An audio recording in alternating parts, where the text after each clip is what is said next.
You said There's no chip. this does not have a chip, Yes, sir. but INEC knows that inside this card, Yes, sir. there's a security, call it chips, call it anything, Code. Okay, that is embedded in embedded in Embedded. it. So it's not the same thing as your ATM. Okay. That's number one. Number two, the data that we have in this card Yeah. is more than what we have in the ATM. Okay. And that is why the commission is trying to ensure that, God willing, towards 2027, perhaps, Okay. we may not even be able to use this card again. Okay. We may not. Okay. Because the commission every year, every election, one election to the other, we try to infuse technology. Okay. Look at the election we conduct today. Which one is not technological? The only thing that is not technology is the casting of ballot, which is the only manual thing. And I'm sure Accreditation is we're electronic. going to get there. So the commission is now trying to ensure that everything is put together. Okay. And in the studio here, perhaps 2027, you will be able to vote while you are seated in this place. So, ATM, PVC, they are not the same thing. Now, can't you just, if you have the uncollected PVCs, Yes, and then you know there's a local government here, yes, can't they just, by public service, yes. just write out, you know, print out this thing, and Yeah. maybe if it's just one newspaper publication, Yeah. let people, you know, if you see somebody's name who has not collected his PVC, Call his attention. call his attention to it as a kind of a CSR. That publication you are talking about, it is you people that will also say INEC is eating too much money to conduct the election. Do you know the cost of the publication? When you see INEC budget now for 2023, you will say, yeah, what INEC they do, sir? Yeah, but they've never tampered with your budget. No, they do. Don't let us go They there. do. Okay, No, they do. okay, They do. okay, They do. okay. They do. Ah, they do. Okay. But don't let them come and run after me. Okay. They do. So the point I'm saying is that I know your argument is about the bottlenecks Yeah. and the problems associated with with, the PVC. You see, awareness, sensitization is what we need to intensify. Okay. Let me give you one example of my Oga. Just last month, he called me. Muti, I needed to do my PVC. I want to register, blah, blah. I said, Oga, have you not been voting before now? Yeah. I said, no, I voted in 2011, 2023, or 2003, blah, blah. I said, and when we started using PVC, did you vote? He said, hey, I voted, but I didn't collect my card. I said, no. If you voted, Yeah. it means your card must have been printed. Okay. You know what I said? He was at the INEC office here in Okimoson. I just said no. Okay, don't register. Oh yeah, let's go to the mortuary office of INEC. Because he carried the temporary one with him. okay. My brother, within 3 minutes, the card was there. For the past 5 years, my dad didn't go to collect it. Okay. Shebi is because I'm close to him. There are a lot of people like that. Like that. I know of one of the justices of one of the judges in Oyo State. He just approached me. Mr. Buke, blah blah blah. I said, my lord, let's go.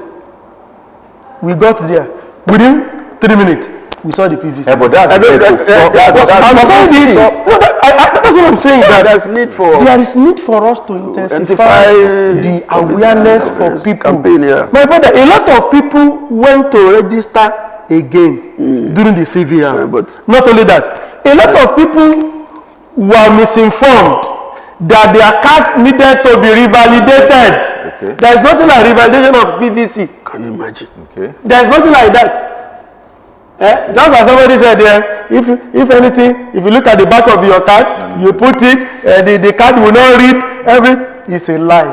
Once you have PVC, until INEC says we are removing it, we are phasing it out, it's one PVC. There's nothing like you are revalidating. Now, Moses, a lot of people went to re-register. And INEC has done a good job. People who have their card already printed, their names in the voter register. But what did INEC do? Through our ABs, Okay. INEC just deleted them. Clean out. So those are the things that we are doing. So I agree with you that before I left Oyo State, I have over 700 PVC uncollected. And I know that Ogun State will have more than 200,000. So what we need to do is to say, yes, people have not collected. Let CSO partner with INEC. Political parties should also do the voter education. Nobody will give card to anybody. Because they have attempted it, they came to us that we should give them the weapons. I said no, I no go do. No, you won't even do. Barrister, at times people are also not properly orientated. You talked about voter education now, especially for the semi-illiterates or the illiterates. They go to INEC office, the staff pile up there. Staffers or staff members don't have the patience, to sit them down and explain, tutor them properly on how to go about things. No, it's not correct. It's not correct. But I know that there are some funny staff, members of staff of INEC that can be funny. I know. You know, my style when I was in Oyo State is that don't tell me that you have gone to Ogbomoso office of INEC. They misbehave to you like this and you are reporting to me. There's nothing I will do. My phone number is in the public domain. As you are right there, if anything happens, just step out of the office. Just call me. I will ask you to give them the phone. We resolve it. Those are the ways we can bring people near to us. For our people that are going to various offices, we always educate them. We always tell them. But you see, politicians are the one creating problems. And you know what I mean? During the CVR, do you know they went to go and hire buses, 18-seaters, to load people and bring them to our various offices for registration. And they didn't bother to know whether have you ever registered before or not. Okay. If not for the ABs that INEC had to verify the registration, there will be so many reprint of the PVC. So for me, let the engagement continue. Moses, campaign has started. When you bring them, because I know you will start bringing them here. Who? The politician, the candidate. It's your season now. Which one is who? When you start bringing them, write it down. One of the questions you must not escape from asking them is, what is your modality of voter education at campaign ground? At least 5 minutes should be allocated for voter education. Also, do you know that a lot of them that claim to be loyalists of political parties, they are just retired and bobtail individuals. They can't vote. They have the facility to in Ogun State, yeah, during the local government election we did in 2016, I was at a particular campaign. The party was a Labour party. Sorry, Zenith Labour, not Labour Party, Zenith Labour. I got there. They were there dancing, abusing. I now called one guy, come. Are you involved? I said, it's our party. We are winning the local government. I said, good. Oh yeah, please show me the logo of your party on this ballot. Zenith Labour. Yeah, okay. You know what he showed me? Labour Party logo. Majority of them, they don't even know the logo of their party. Of the party. So ask them here. Tell them 5 minutes. On election day, this is how you vote. On election day, you don't vote like this. On election day, you don't do this. On election day, you do this. This is our logo.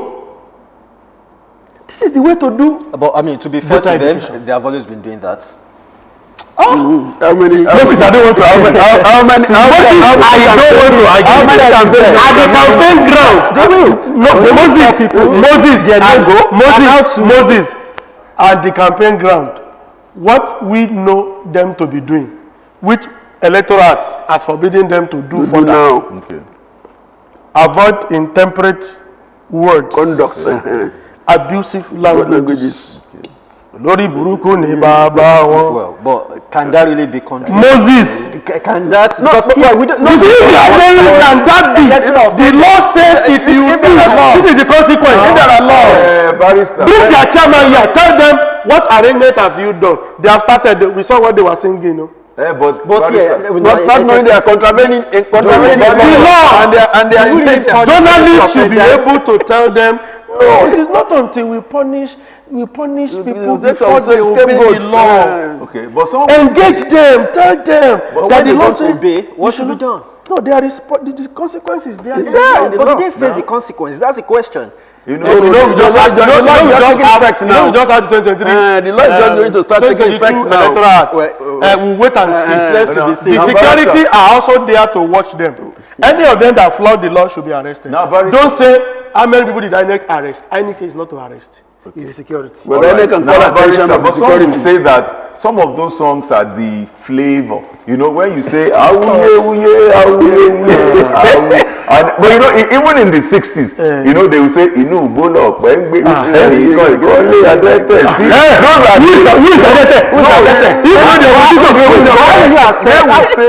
It's even reality. How do you assess that? Let me tell you. A particular song is Let me abused. tell you. Even it's okay. Is it? You don't need only angel. Yeah. Bidin or Biden or what do you call him?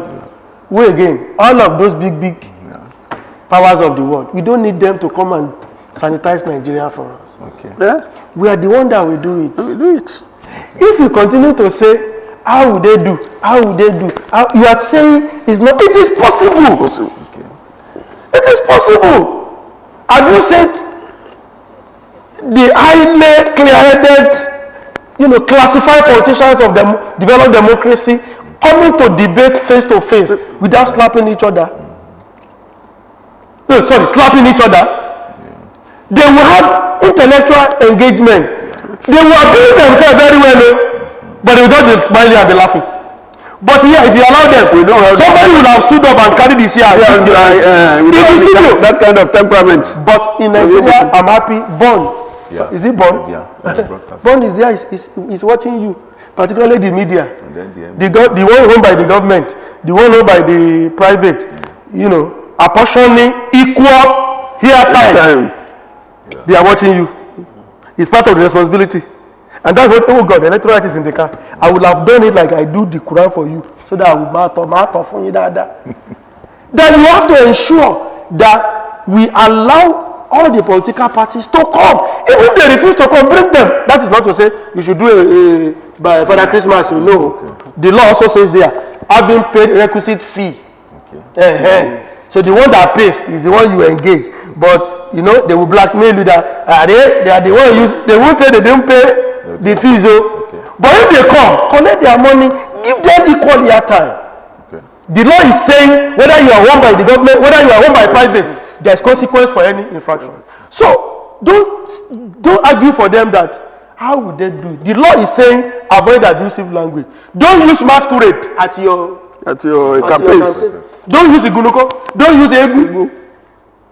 Don't use Eyo. That's what the law says. So this is what we continue to tell them, and I'm sure we will get there. And do better things. We have many laws, but enforcement at times is the problem. But now, Professor Lanite, something beats me here. We say open secret ballot system, but the secrecy is questionable.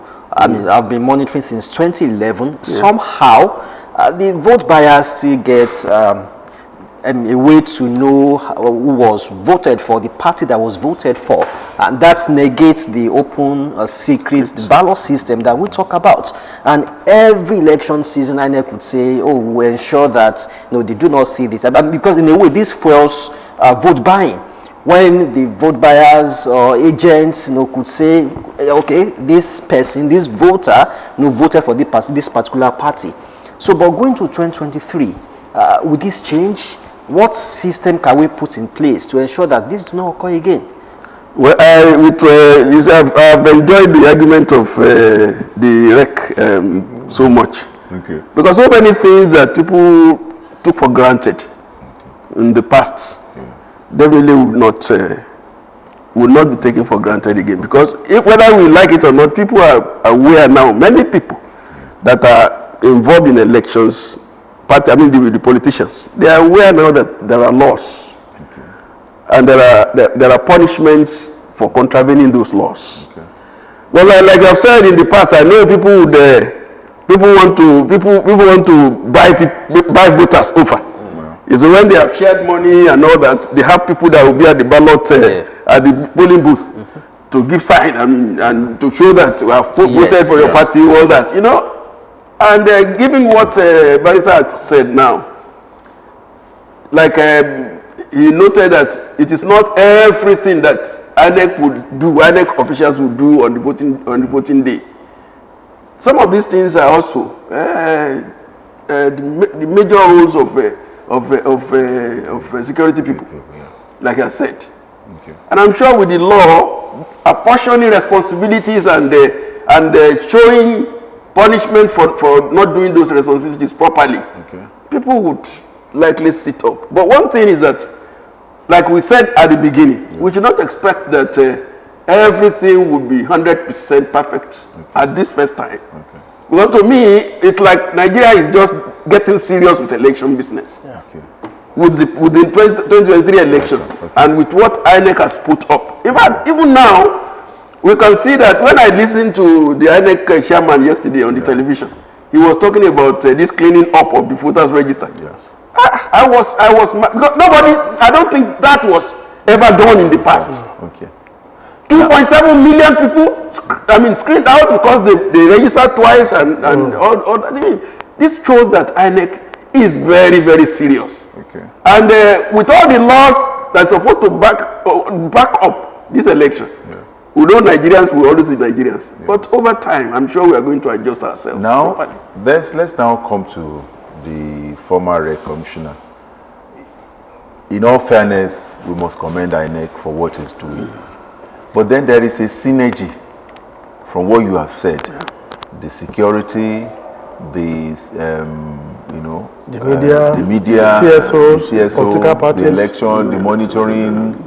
Now, particularly security. Is there not an interface with the IGP? Is there not a relationship? Even NSCDC, I think they're also part of this. Yes, they are security. So, is it not okay? You have screened. You say you are screening professors. You are doing all of that. Can you not also interface with them such that at least to a minimal level, we can have some, I don't know, we can have some level of sanity? No, I think what we need to argue and start talking about is, just like you are taking up INEC up at every available point. Thank you. My chairman is always in the media. Okoye is always in the media. Yeah. All the resident electoral commissioners are always asking one question, or the other. Yeah. Each stakeholder in the election process must also be properly engaged. Okay. One thing that is going to be different in this election is, and I said it, and I have to give it to the current CP, Bankole. Okay. Just last week or thereabout, he organized a security summit where he brought all the stakeholders in elections together. Okay. Political parties, INEC, everybody were out there. Okay. One of the things that we have identified is, on election day, INEC, by its guidelines and procedure, we have removed tension away from the collation center. Okay, yeah. Any hoodlum or politician trying to go and disrupt the collation center is wasting his time. Okay. Because if you disrupt the collation center, thinking that you have disorganized the result, the result is already important. Yeah. Electronic. INEC is also saying that at the polling unit, if you disrupt, if there is a violent, if there is orchestrated violent disruption of the poll at the polling unit, INEC will not ask question who disrupted it. Okay. All the parties that participated in that election, in that polling unit, is 0, 0, 0, 0, 0. Isn't it? Yeah. Good. Moses is a candidate. My brother here is a candidate. Moses knows that you are popular in OGTV polling unit. Are you getting me now? Moses now have to pay these gentlemen on election day, go and carry your arms and cutlasses and ammunition, disrupt it and go away to get advantage, isn't it? Yeah. INEC is not interested in who orchestrated it. Okay. Good. That is you're asking me that what is the regulation?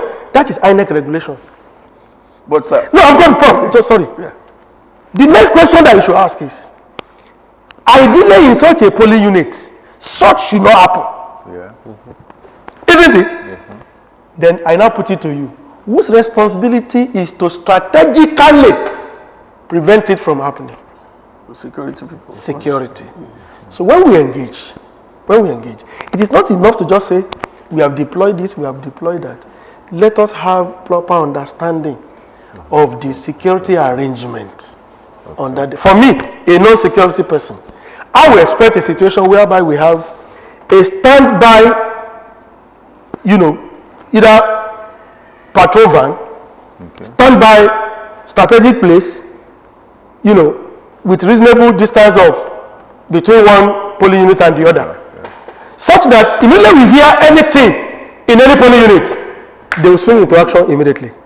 That is for security to tell you, not INEC. Now, the question you are asking is, on the deployment, on the strategy, on the modality, no, INEC is not trained. My chairman is a professor of international politics and international relations. He's not trained in a security deployment. No. The statutory responsibility is within the ambit of the man saddled with that. Like you said, on election day, all the security agencies, they are all for election duty.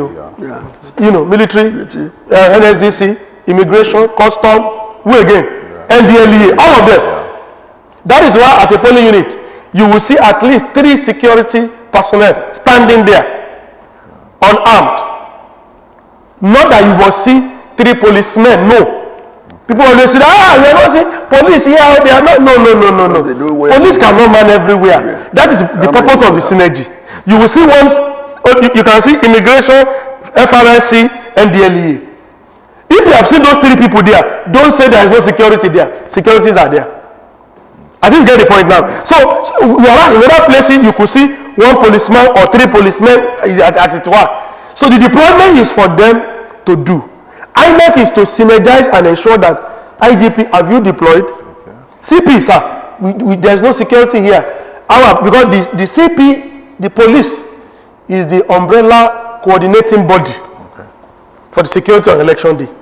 So all other security, NSDC, they all submit to the security, to the police for the arrangement. So all those things are the things that you need to engage the security. Those are the areas we have observed. And people will do it. Okay, for example, I was in Ekiti. In Boyi local government, I was there. A guy from nowhere just came around, carried the ballot box, and he took to his heels. As he was going, the police that were with me, they wanted to run. I said, no, don't run after him. You were just looking.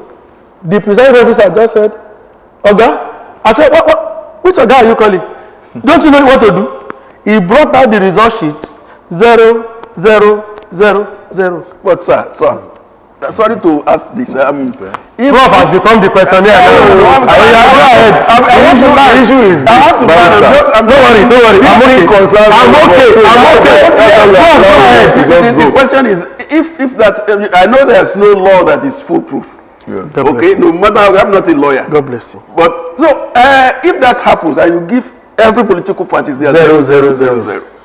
Won't that be to the advantage of the political parties that actually want to destroy and punish others unnecessarily? Let me add to that. For example, I know my strong area. Yes. And I know my opponent's strong area. And I get the opponent, okay, you go to this opponent's strong area, carry the ballot box, go and disrupt that place. You understand? Just make sure the thing, it's not my strong point. Are you done? Yes, I am done. INEC is now. And then you are not going to record 0. Shebi, it was INEC. That was not in our guideline before now. Okay. We were looking for what is the solution to this deliberate disruption of the poll. What can we do? It was INEC that came up with that formula, isn't it? Yes. Now, after we have done that, this issue we are talking about now came out and said, some people will benefit from the, isn't it? Yes. Now, the question now is to now prevent that violence from being orchestrated. That's what I'm asking you. Whose responsibility is to be more strategic and plan and ensure that to a BRS minimum, not totally, violence is reduced. Whose responsibility? Security. Well, and that is what I'm saying that, see, there's nothing you can say. Okay. INEC has come with that policy, and that policy is standing. It's what you apply. All right. That seems like a loophole. That seems like a loophole. I now ask you, Moses, I like you. You know why? All these questions, they are very good questions. Very big loophole. Yeah. I now put it to you back, Moses. Whose responsibility to feel is it INEC loophole or security loophole? No, it's both. Let's leave it. It's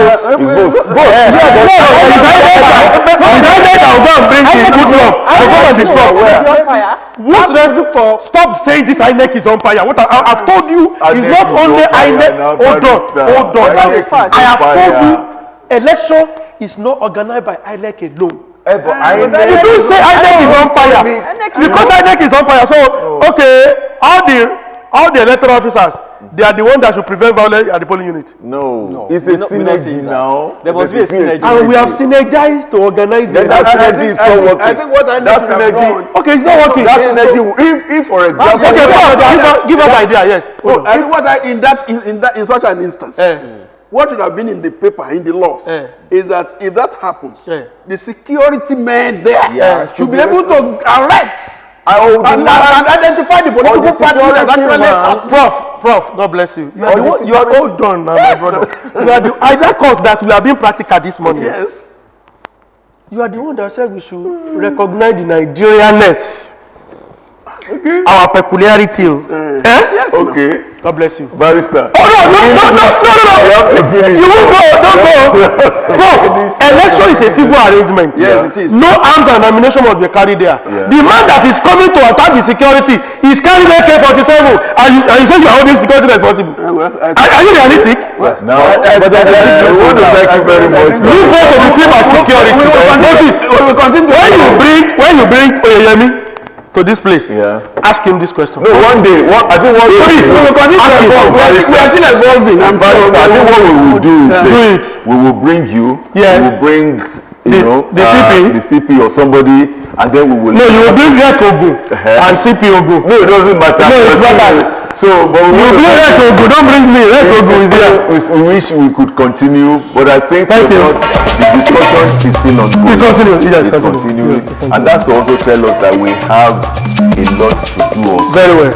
Everyone. So not only INEC, not only the security. God bless you. Not only Even the media. Yes. Thank you. Very good. But we want to thank our men for being part of this discussion. Thank you, animating discussion this morning. Thank you, sir. The former REC in Oyo State, Dr. Agboke. Thank you, sir. We want to thank you, and then Professor Jimoh Olanite. We want to thank you also for being part.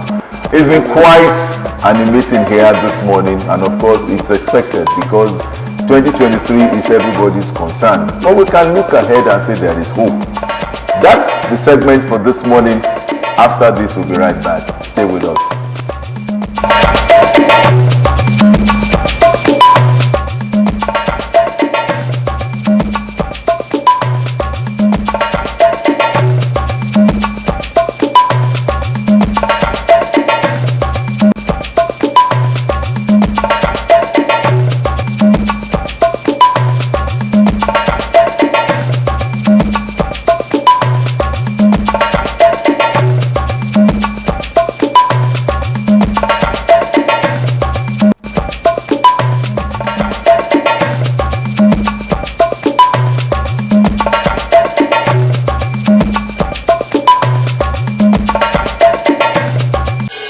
Fellow Nigerians, do you know that constituency projects are actually your projects?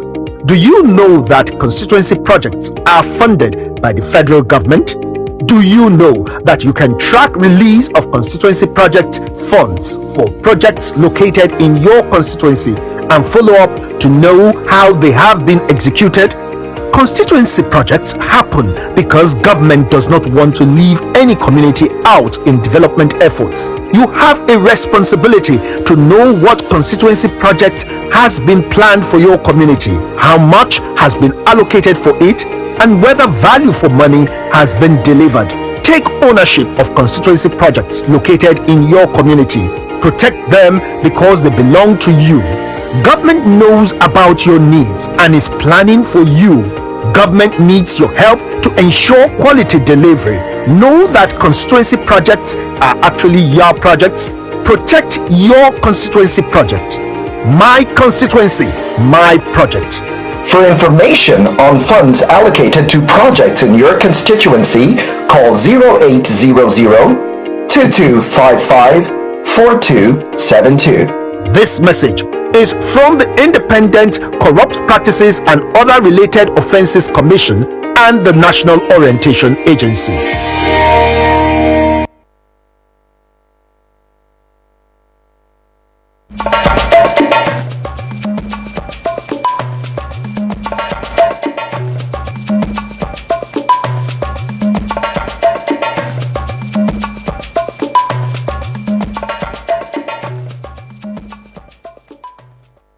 Many thanks for staying with us. You're still watching New Dawn on Ogun State Television.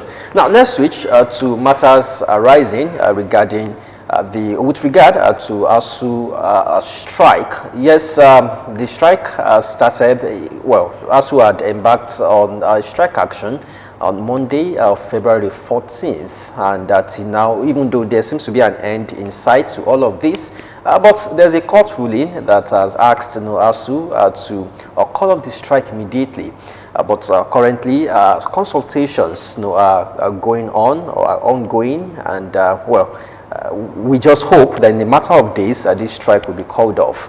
But looking at it from the aspects of the court ruling and ASUU still negotiating, still awaiting Buhari, the president, on the no work, no pay, is this not a concept of courts? So this morning I have a lecturer who is from the Ivory Tower to talk more about this. We just have about 10 minutes thereabouts to round off the show. So you're welcome to the program. Thank you very much. Also, I want to appreciate OGTV for the way they have been doing their program. So especially you have been following this trend concerning ASUU strike. I also want to thank the leader of this television, that is Mr. Kazim. So I pray that you should do more better. Thank you. Okay, well, so what's the situation now? Consultations have begun already. We heard that ASUU is waiting on the federal government if there will be a waiver regarding the no work, no pay rule. Well, let me briefly summarize the essence of ASUU. In the year 1965, the NAUT was formed, and that's a Nigerian Association of University Teachers. But in the year 1978, so the NAUT changed to ASUU. Since then, the imbroglio has started. Why? The government is not doing the needful. Any nation that is failed, at least to make sure they have priority for education, that nation cannot be developed at all. And that's what is happening now in Nigeria. The issue of no work, no pay cannot work at all, because there's agreement between the lecturers and the government when they are being employed. So there's no reason. So the lecturers, they are fighting for their rights. So it's just like you see, we are trying to postpone the evil days ahead of us. So I mean, why are they saying they are not going to pay? Why? But some will say you've not been working. You've been on strike for the past 8 months. You want to get paid? Oh, okay. Who has caused it? Since 2009, and that will be 13 years ago. So they are beyond this problem. Sign MOU, but government has refused totally to fulfill their promise. Are we not blaming the ASUU? But industrial court has ordered ASUU to call off the strike, court of appeal, and also followed suit. I remember the ruling says immediately. But you are still dilly-dallying, sort of. Is that not concept of courts? You see, this is the first time I'm hearing that judgment. Two parties, they are between now, tabling their own case. You are saying ASUU should resume immediately, and ASUU has no power to go appeal. To me, it's just like frustration. So trying to frustrate the ASUU. So they say ASUU has no power.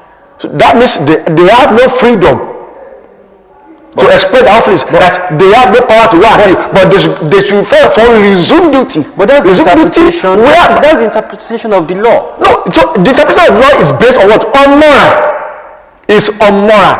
You see, I'm a parent too. We have our children too at home. Yes, I'm a parent. I feel the impact of parents and what? And our children. But let me tell you something. If you fail to make sure we have this, the use of this ASU, let me tell you, even our grandchildren that are come behind, they are going to suffer for it. And it's a pity that some of us that we are educated, so we are saying try to condemn ASU. I've said it before, and we are just postponing what? The evil days ahead of us. So until when government is ready to do the needful, this problem will continue. You are saying no pay, no work, and you are saying they should resume. Whereby that law even self failed to tackle the issues being brought by ASU. So they are now trying to side that of the government. So there's no way. So if you say you want to make peace for two parties, you make sure you balance it. No work, no pay for 8 months. So are you telling us those lecturers they don't have family at all? What of their health? No wonder whereby we have exodus of lecturers traveling abroad. They will say Japa. Why are not going? Why are they not going to Japa? One government of Nigeria is all ready to do the needful. One government of Nigeria is all ready to fulfill the promise. I mean, it's never done until when government